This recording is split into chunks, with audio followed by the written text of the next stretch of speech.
এই তো যে এদিক দিয়ে ময়লাগুলো ফেলতেছিস কেন? ফোরম্যানের নাম কি? ফোরম্যানের নাম গালিব। গালিব বলছিল তোকে এদিক দিয়ে ফেলতে।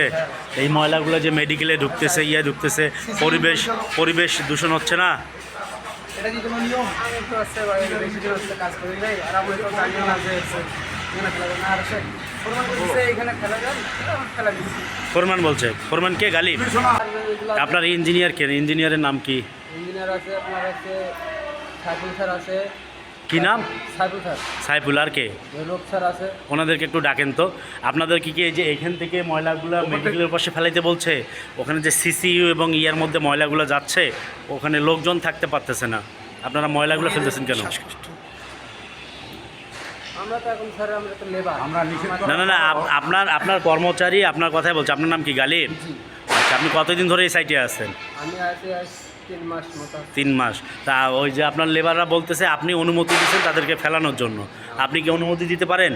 না, আমার তো অর্ডার না দিলে তো আমি অনুমতি দিতে পারবো না। কে অর্ডার দিচ্ছে আপনার? আমাদের ইঞ্জিনিয়ার। ইঞ্জিনিয়ার গালিব সাহেব আপনার কথা বলছে যে আপনি অনুমতি দিচ্ছেন। আপনি কি ময়লা ফেলার অনুমতি দিচ্ছেন? পাশে তো এটা হসপিটাল, তাই না? এই যে আবর্জনাগুলো 6 তলা 7 তলা থেকে ফেলতেছে, সম্পূর্ণ হসপিটালের ভেতরে ঢুকতেছে। এখানে পথচারীদেরও সমস্যা হচ্ছে এবং রুগীদেরও সমস্যা হচ্ছে।